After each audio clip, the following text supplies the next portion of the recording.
You know that feeling when you're like in a high-stakes meeting or maybe just navigating a tricky conversation at a coffee shop Oh, yeah. and someone drops the exact right phrase? Yeah. Like a puzzle piece just snapping perfectly into place. It completely changes the energy of the room. It signals that you don't just comprehend the language on a basic level. You understand the nuance. You own the conversation. Welcome back to Superbly Said, Advanced English Vocabulary and Phrases. And just a quick note before we jump into things today. These insights actually come from a really fantastic SpeakDuo lesson. Yeah, so if you're looking to actively practice the stuff we cover today, you can just go to SpeakDuo.com. It's an incredible platform where you can meet new people from around the world, practicing English on video calls to become a lot more confident in your speaking abilities. Highly recommend it. So let's unpack our mission for this deep dive. We have a stack of notes here from super fascinating actors on actors interview. Right, the one featuring Bryan Cranston and Rhea Seehorn, two brilliant communicators. Exactly. But we aren't just looking at what they said, we're really looking at how they said it. Because today is designed specifically for you, the advanced English learner. Yeah, we're pulling 11 linguistic gems right out of their conversation to elevate your workplace in conversational English. Because an intermediate speaker is understood, but an advanced speaker, well, they exert genuine influence. I love that distinction. Moving from communication to influence.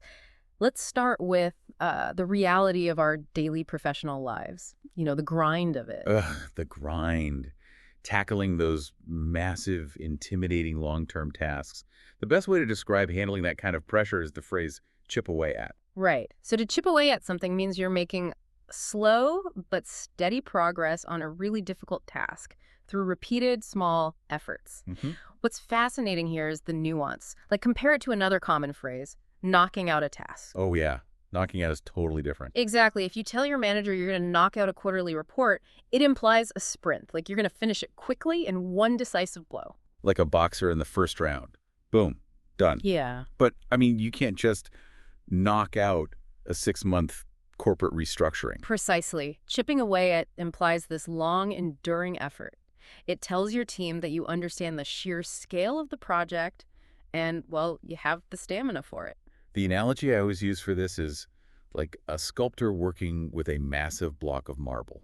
Oh, that's a good one. Right. You don't just hit it with a sledgehammer and magically produce a statue.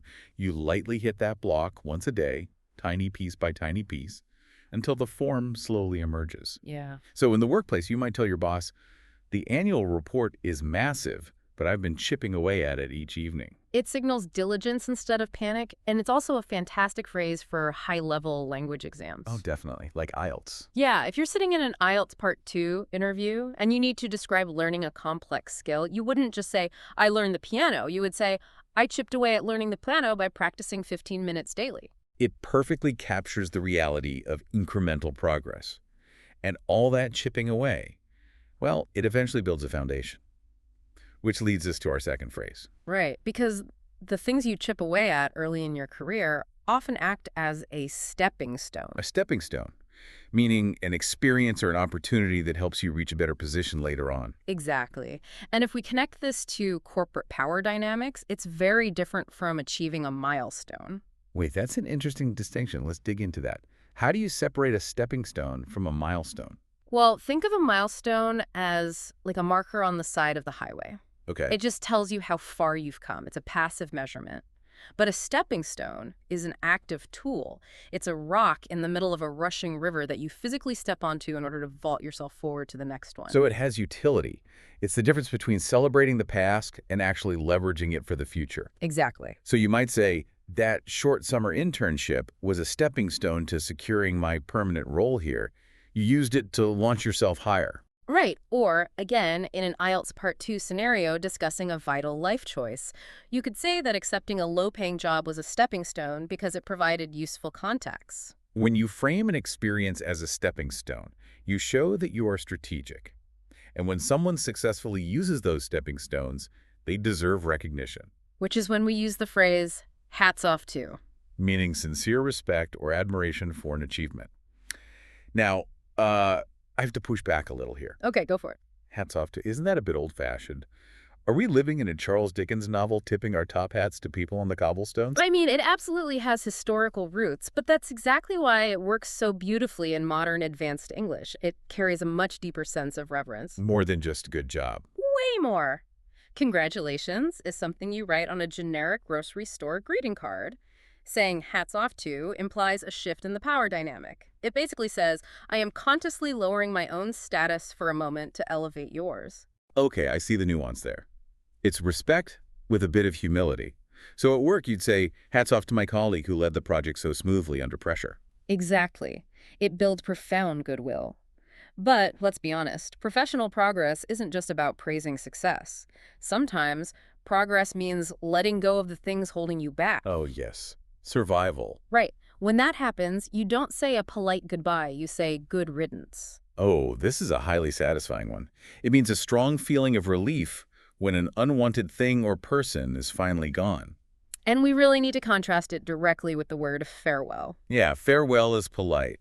Wishing them well. Exactly. Good riddance is highly satisfied and entirely dismissive. You are actively celebrating the absence of this thing. It's the verbal equivalent of just aggressively slamming a door. Like when that buggy, outdated software was uninstalled, the whole IT team said good riddance. Perfect example. So we've talked about structural progress. Let's shift to the second part of our deep dive. The messy human elements of a career. Communication, judgment, and influence. This is where advanced vocabulary really protects you, starting with the danger of taking something at face value. Right, meaning accepting something exactly as it appears without looking for deeper meaning. The contrast here is with taking something for granted. Right. Right. Yeah. If you take your job for granted, you are failing to appreciate it. But if you take an interaction at face value, you are failing to read between the lines. This happens all the time in digital communication. We lose all our nonverbal cues on Slack or Teams. Oh, constantly. I might get a message from my boss that just says, fine, with a period. If I say, I took my boss's brief email at face value and completely missed his sarcastic tone, it means I just read the literal word and completely missed the passive aggression. And that literal interpretation often leads to a very dangerous workplace habit. When we take people at face value, we tend to pigeonhole them. To pigeonhole someone is to unfairly put them into a narrow, restrictive category, basically ignoring their other qualities. The critical nuance here is distinguishing it from stereotyping. Stereotyping usually relies on broad cultural or social biases. Right. Pigeonholing, on the other hand, is usually about unfairly restricting someone's specific roles or skills within an organization. I always think of an old school post office. You have a giant wall of those tiny, square, wooden slots, literal pigeonholes for the mail. Yeah, perfect visual. If an employee has a massive, valuable package of skills, it just won't fit into that tiny slot. But management tries to shove them in there anyway. Exactly. Like in an IELTS Part 2 response, you might say, people tried to pigeonhole me as only a quiet student, ignoring that I run my own business. Being boxed in like that is incredibly frustrating. So how do you get out of a pigeonhole? Well, you usually can't just kick the door down. You have to use a more subtle strategy. Plant a seed. Introducing an idea subtly so it develops later. Now, wait a minute. Let me play devil's advocate here. Okay. Isn't that just a manipulative way of saying inception? Like tricking your boss into thinking your idea was theirs? It's not about trickery. It's about navigating human ego. Think about the opposite approach. Pitching an idea. Okay, pitching is a direct, aggressive request. Exactly. You are asking for a yes or no right now, which often triggers a defensive no. Planting a seed is passive. You drop the idea into the conversation lightly, and then you wait for the other person's brain to do the work. Letting them arrive at the conclusion themselves. So at work, it sounds like, I planted a seed with my manager about international travel, and months later she booked me on an abroad trip. You didn't demand the ticket, you just highlighted the value until it made sense to her. Subtle influence is powerful. But professional life isn't always subtle. Sometimes it hits you out of nowhere, which brings us to the emotional extremes, starting with a gut punch. Oof. A sudden, strong emotional shock that leaves you stunned. Compare a gut punch to a setback. A setback is like a logistical delay. Right. The vendor missed the deadline. That's a setback. A gut punch is a visceral emotional blow to your morale. It knocks the wind completely out of you. The unexpected last-minute cancellation of our summit felt like a total gut punch. It's a loss of hope. And when you suffer a gut punch, you are highly vulnerable. You might find yourself making forced decisions in a state described by our next phrase, under duress. Meaning being pressured or forced against your genuine free will. The distinction advanced learners need to master here is acting reluctantly versus acting under duress. Because reluctance just means you don't want to do it. You're sighing internally. Exactly. But if you act under duress, you are being actively coerced or threatened. We use it to illustrate extreme, unfair leverage. So I agreed to take on the extra tasks under duress just to meet the deadline, but renegotiated later. You felt forced. Precisely. Thankfully, not all extremes are negative. Let's look at the positive end, when something is a hoot. Someone or something extremely funny or entertaining, but why not just say they are funny? Because funny can be quiet, a witty comment. A hoot implies a lively, boisterous energy that infects a whole group. It's loud and shared. Like my friend's birthday toast was an absolute hoot. Everyone laughed for minutes. Which brings us to our final phrase. Whether it's a gut punch or a hoot, these are the moments we want to remember perfectly. We freeze frame them. Mentally stopping and capturing one clear moment to remember it. People often say they are taking a mental picture.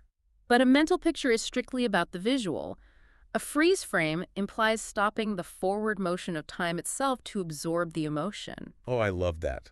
I have a mental freeze frame of the applause after my graduation speech. Beautifully said. Okay, my favorite part of our session.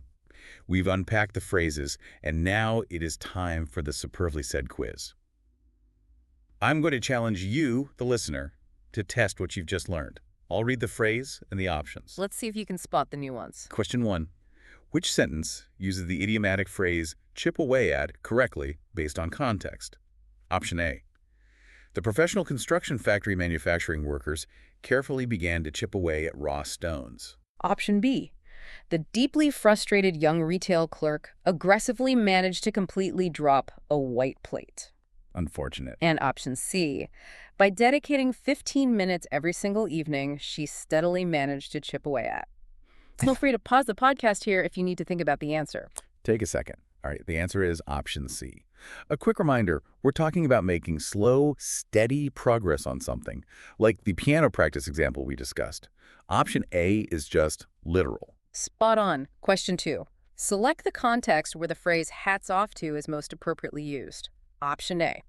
We must say hats off to the dedicated volunteer coordinators who structured everything. That's A. Option B. Because that strong windstorm started suddenly, everyone carefully took their heavy hats off to. Getting literal again. Option C. The incredibly clumsy warehouse inventory clerk accidentally managed to quickly buy some small mats.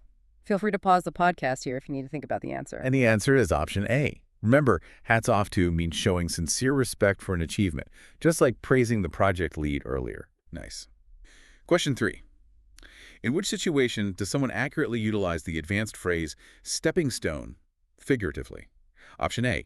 The backyard garden architects carefully placed every single matching heavy granite stepping stone down. Option B. Accepting that minor introductory internship proved an exceptionally valuable professional stepping stone eventually. Okay. Option C.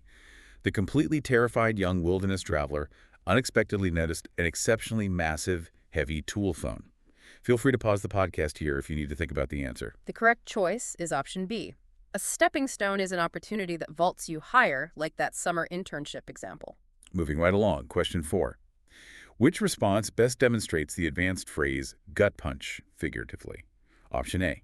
Receiving the sudden news regarding our project's absolute cancellation felt like an absolute gut punch. A little painful. Option B. The aggressive professional boxing ring competitors explicitly directed a heavy physical gut punch lower. Option C. The incredibly clumsy warehouse inventory clerk accidentally managed to quickly catch that white bunch. Feel free to pause the podcast here if you need to think about the answer. And the answer is option A. A gut punch is a sudden emotional shock, not a physical one in a boxing ring. Halfway there. Question 5. How would a professional accurately use the phrase at face value contextually? Option A.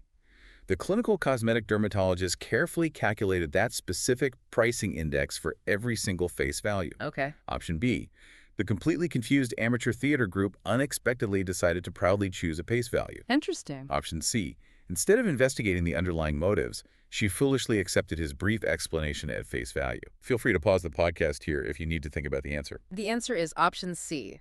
Accepting things without deeper meaning, exactly like misreading that short email from your boss. Question 6. Which scenario perfectly illustrates the meaning of the verb pigeonhole figuratively?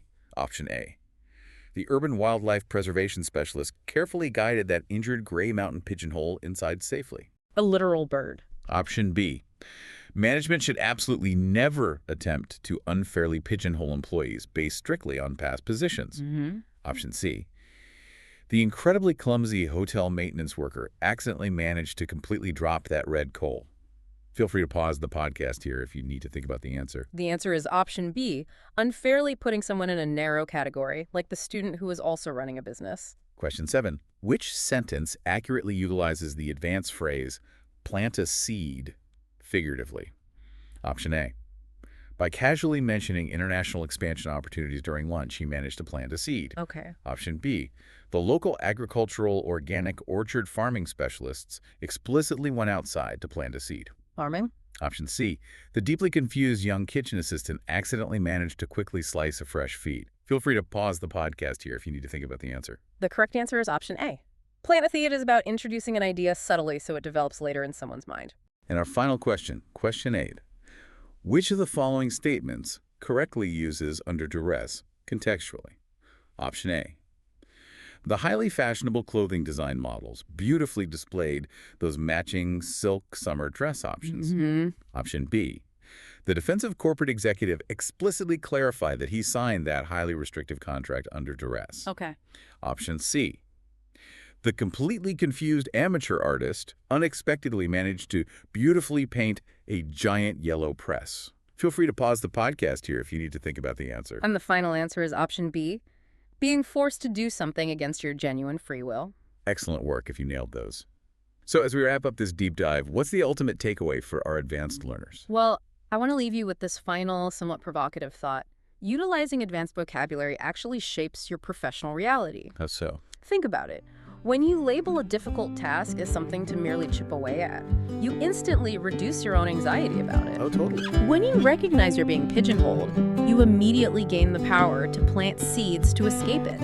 Language doesn't just describe your career, it actively builds it. I completely agree. Congratulations on expanding your linguistic toolkit today. Remember to go practice these phrases over on SpeakDuo at SpeakDuo.com. Meet some great people, build that confidence, and we'll catch you on the next deep dive.